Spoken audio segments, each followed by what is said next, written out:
Welcome everyone to another exciting episode of FiST Chat, the vodcast that features discussions on the topics of film, science and technology. My name is Ben Warner and I'm joined once again by my good friend and colleague Steve Kern. And Steve, the origins of the universe have been discovered, or so we've been told this week.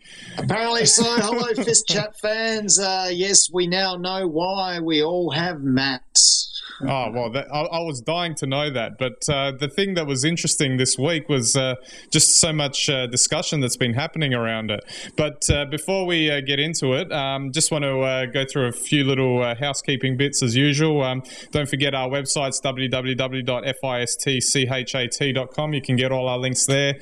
Make sure you interact with us on Facebook and Twitter.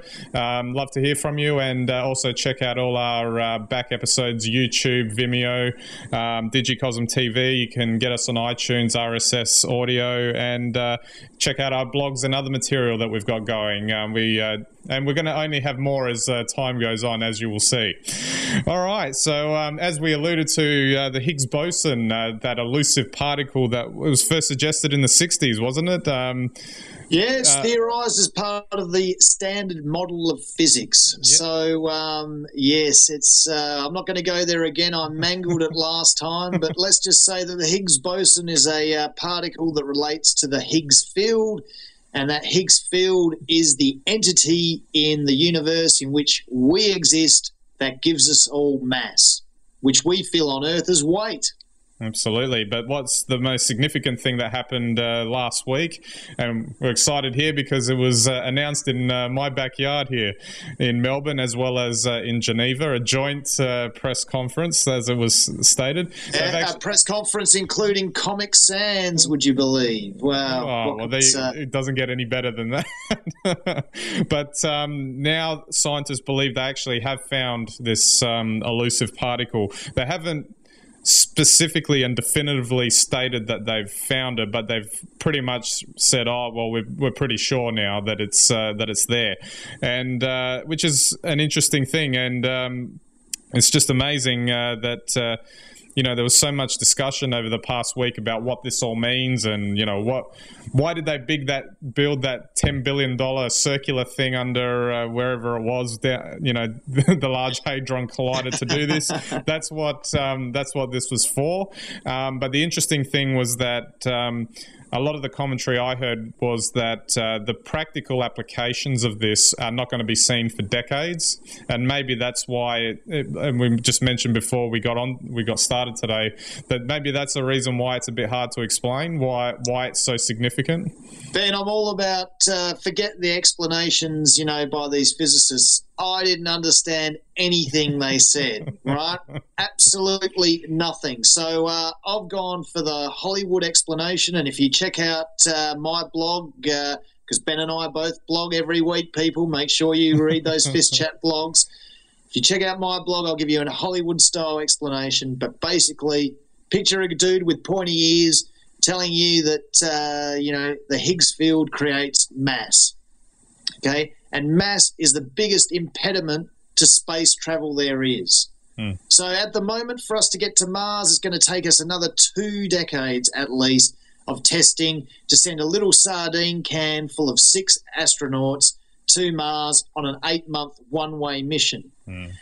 If we could manipulate the Higgs field to remove mass from objects, we would be able to build a spaceship the size of the Empire State Building on Earth, pack it full of 1,000 astronauts, deactivate or activate the Higgs field around that building or that spacecraft, the size of the USS Enterprise on Star Trek or whatever else you might imagine, would suddenly have no mass, and it would take off at the speed of light to Mars, and it would get there in under 15 minutes. Oh, well, that's as good an explanation as I've ever heard this week. and we've talked about this before, Ben. You've been, I thought very inventively, you've said that the only way we'll ever be able to explore space is by sitting at home using telescopes. Yeah. But now that we understand the Higgs field, it's only a 4-year trip to Alpha Centauri. Mm-hmm. There are planets we could go. So we could go without the Higgs field because you'll be instantly accelerated to the speed of light. So we just have to figure out how to flick that switch. That's right. So at the moment, all the theories of us doing deep space travel revolve around gradual acceleration over maybe 10 or 20 years to reach, 99% of the speed of light. Yeah. If we can change the Higgs field, it can be instant. Oh, that's exciting stuff. We'll have to wait and see how long that takes. Hopefully it'll be sooner rather than later. And it only took 50 years to find it. Well, maybe another 50 years. Maybe we'll be, fine old men at that stage, and hopefully they'll have figured it out so we can see it. Just a couple of other things too. Looks like, where was it here? Was there any? I was just wondering why they actually announced it in Melbourne. Do you know any particular reason for that? Why they specifically picked here? I don't know. I know that there's a number of large players in CERN, and they're all around the world, which is wonderful. Yeah. CERN truly is a collective of over 10,000 scientists in every country. It's been an amazing effort by so many physicists, and I know that there is an Australian team who feature very highly, so that may well be why they chose Melbourne, although I think there was already a physics conference slated for Melbourne in that week. Well, maybe just a few more of the amusing side notes to all of this too was they seem to be having a problem figuring out how to award the Nobel Peace Prize for this particular thing, because back in the day it used to only go to maybe 1, 2 or 3 people, but thousands of people worked on this thing. Give it to all 10,000, they all deserve it. Absolutely, yeah. On a side thing too, Professor Higgs himself, in his 80s, was I'm pretty safe to say he probably didn't think that he would see this in his lifetime, and he has, and he sounded like he was pretty happy about the whole thing. Oh, look, this is a remarkable discovery. I know I've just sort of made a bit light of it, but this is as big as going to the moon. I mean, this now, we're fairly sure now of what gives us mass, and without going to the physics and me mangling something else again, there could be another universe where matter doesn't have mass, and it will be nothing like the one in which we live. Yeah. Because if you take away mass, then effectively every particle travels at the speed of light. So practically, how's that going to work? If we don't have mass, does that mean we're not going to look like how we look like? Oh, we wouldn't in another universe. But look, I went to some blogs, Ben. I went to some blogs run by physicists explaining this. And let me tell you, I don't think anyone could work it out. And apparently they were talking to ordinary people. I'm not sure what's going on. but theoretically, you could have a universe without it. Okay. Without mass, unlike this one. Okay. Well, we'll have to look out for whatever practical applications they can come up with in relation to this. I assume, though, that that's still going to be delayed by the fact that they're still wanting to do more tests to, I guess, definitively sort of state that they found the particle. Oh, yeah. The particle itself shows that the field exists and it interacts with the field. So it's given off by the field. But, look, I think it means that if we could harness this power, we'd all be like the Flash. We'd be able to travel forwards and backwards in time. We'd be able to, we'd be able to run around the world. You wouldn't need anything. You don't need a jetpack. No. You just be there. Bang. It'll open up a whole new universe for us to explore, one that we haven't even seen before. And my big tip is this is just the first step on the way to creating an anti-gravity machine. Once we work out the graviton, which is the particle apparently like the Higgs-Boson that no one even has worked out how to look for yet. Oh, okay. Well, we'll have to wait for that announcement. All righty. Well, we'll move on. We're still staying with CERN if we go into our news bites now. And this actually wasn't really a news bite, this film one that we've got to start with. But I thought I'd better throw this in because obviously it involves the Large Hadron Collider, bit of matter and antimatter. But Angels and Demons, back from 2009, the film by Ron Howard starring Tom Hanks, actually went to CERN and wanted to film there because part of the plot of the film was based there. And it was just fascinating coming across the original press release that they put out, how chuffed they were that Sony Pictures was filming in their labs down there. And I mean, the film is quite fantastical, I guess, from a scientific point of view, but maybe it was just a good thing just to get it into the film and sort of expose it to a whole bunch of people that would never have seen it otherwise. Oh, look, completely. And CERN is fantastic in terms of its public engagement. You can actually go to CERN and do a public tour. They have a lot of very funny and interesting videos as well on YouTube. They've got the LHC rap, which I'm sure a lot of FiST fans might have seen. Look them up, actually, on YouTube. They've got some really good videos, and you can find out what's going on there.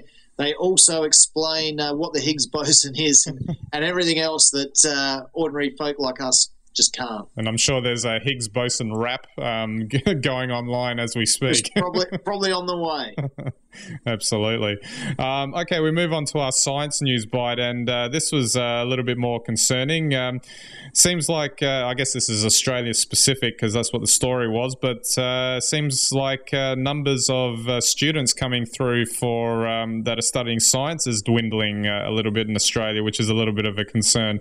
That particularly physicists, chemists and mathematicians, they're not moving through the educational ranks and the numbers that are required. That's a bit disturbing because Australia's had quite a sort of a pedigree in terms of its science standing on the world stage. So you can only hope that would improve. Well, exactly. It's a real concern, but I think like anything, you go through cycles at the moment. Yeah. There are more attractive jobs, or at least people think there are more attractive jobs. I've got to be honest, if you want a great job, people, especially if you're a teenager, come and do science or maths. Absolutely. And speaking of education, we'll finish off with our tech news bite now, and sort of going along from there. Maybe this is how science gets offered in the future, but the idea that are universities needed in an online educational world when you could have maybe, they get polarized into like your big institutions, maybe out of America or London, Oxford or MIT or Harvard or whatever, and they're offering all their courses online. And why would you need to go to a university, halfway around the world when, you can do it all online and you just pay your fee and, you can interact online, you can do your tutorials and whatever else. So what do you need all these other universities for? Why do you need any universities at all? Universities were set up as places, locations of learning. And if you had the aptitude and interest, you went to this geographical place and you learned. And, of course, there are very prestigious universities all over the world that are great places of learning. In an online environment, maybe you don't need to go anywhere. But aren't you missing something, though, if you're missing interaction with other students, your professors, your teachers, maybe even physical interaction with activities? Completely agree, and that's where I think the big question will be asked. I, and possibly people of my generation, would say, well, you have to go somewhere, you have to interact, you have to be part of that. And that's what a university really offers over an online course. It doesn't matter whether it's Harvard or University X. Yeah. If it's online, it's online. But today we have a generation that thinks they communicate personally to each other with direct messages through Twitter or even openly on Twitter.